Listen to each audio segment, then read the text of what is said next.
Los siglos XI al XIII fueron tiempos de cambios profundos en la sociedad europea, y esos cambios se reflejaron en la teología de la época. El primero de los grandes pensadores que este periodo produjo fue Anselmo de Canterbury, monje, obispo y teólogo.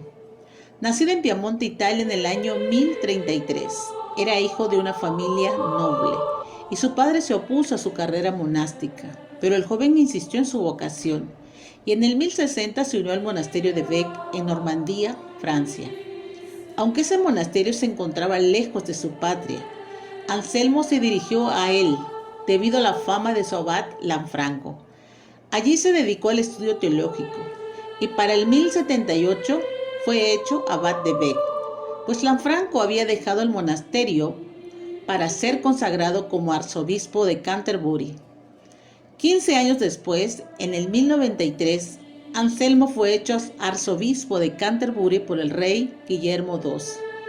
Trató de evadir esa responsabilidad, en parte porque prefería la quietud del monasterio y en parte porque desconfiaba de Guillermo, pero a la postre aceptó y comenzó así una carrera accidentada, buena parte de la cual transcurrió en el exilio debido a sus conflictos primero con Guillermo y después con su sucesor Enrique I.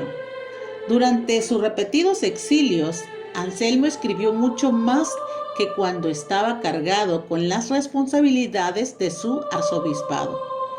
La principal obra de este periodo es ¿Por qué Dios se hizo hombre?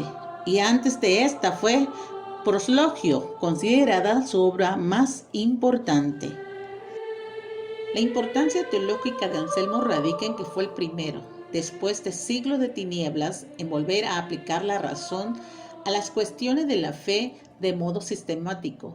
Cada una de sus obras trata acerca de un tema específico, como la existencia de Dios, la obra de Cristo, la relación entre la predestinación y el libre albedrío, entre otras. En la mayor parte de los casos, Anselmo trata de probar la doctrina de la Iglesia sin recurrir a las Escrituras o a cualquier otra autoridad. Esto no quiere decir, sin embargo, que Anselmo haya sido un racionalista, dispuesto a creer solo lo que podía demostrar mediante la razón. Al contrario, su punto de partida es la fe.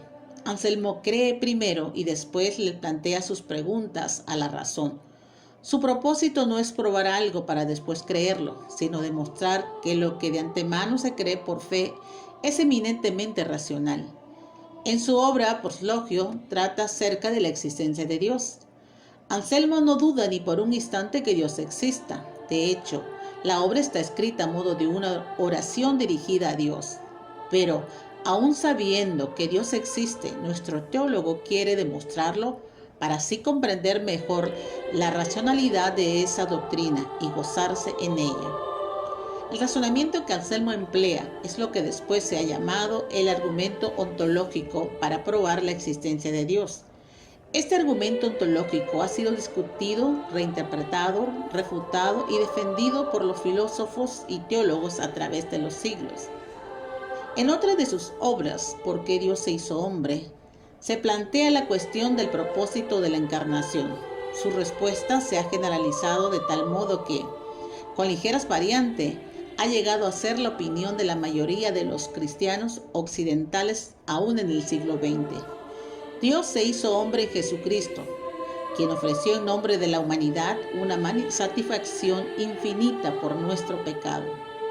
En cierto sentido, Anselmo fue uno de los fundadores del escolasticismo. Este es el nombre que se le da a un periodo y un modo de hacer teología. Sus raíces se encuentran en Anselmo y en los teólogos del siglo XII. Anselmo murió en Canterbury en el 1109, 3 años después de haber hecho las paces con el rey y haber regresado de su último exilio.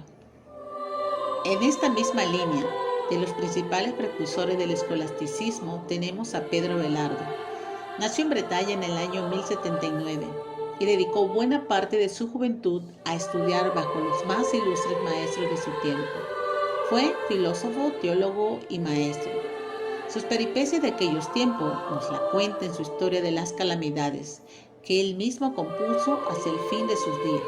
En ella descubrimos a un joven indudablemente dotado de una inteligencia superior, pero que de tal modo se enorgullece de esa inteligencia que va creándose enemigos por doquier.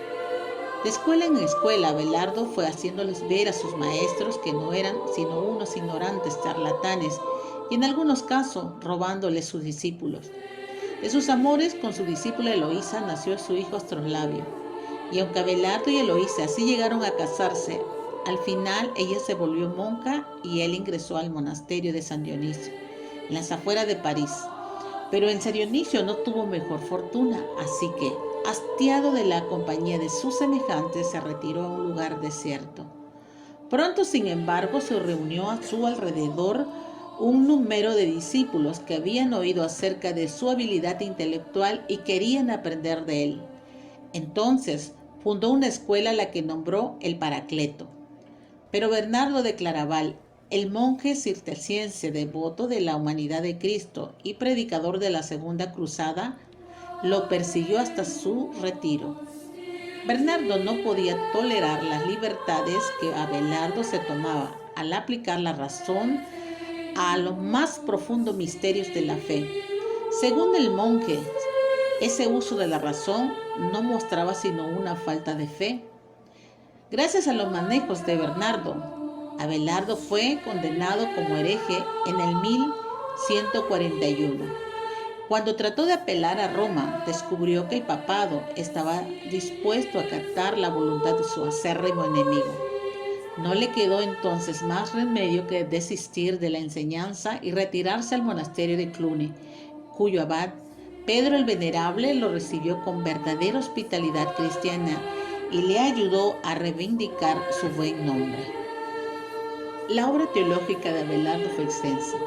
Se le conoce sobre todo por su doctrina de la expiación, según la cual lo que Jesucristo hizo por nosotros no fue vencer al demonio ni pagar por nuestros pecados, sino ofrecernos un ejemplo y un estímulo para que pudiésemos cumplir la voluntad de Dios.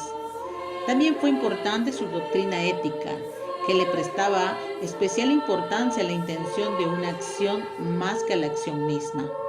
En su obra Sí y No planteaba 158 cuestiones teológicas.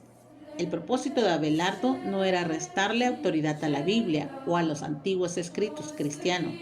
Su propósito era más bien mostrar que no bastaba con citar un texto antiguo para resolver un problema. Había que ver ambos lados de la cuestión y entonces aplicar la razón para ver cómo era posible compaginar dichos al parecer contradictorios.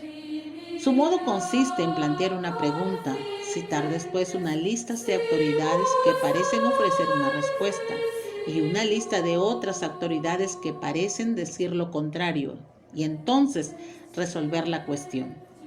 Además de esta obra, escribió su biografía y sus propios poemas. Abelardo murió en el 1142 a los 63 años de edad, condenado al silencio y retirado en un monasterio.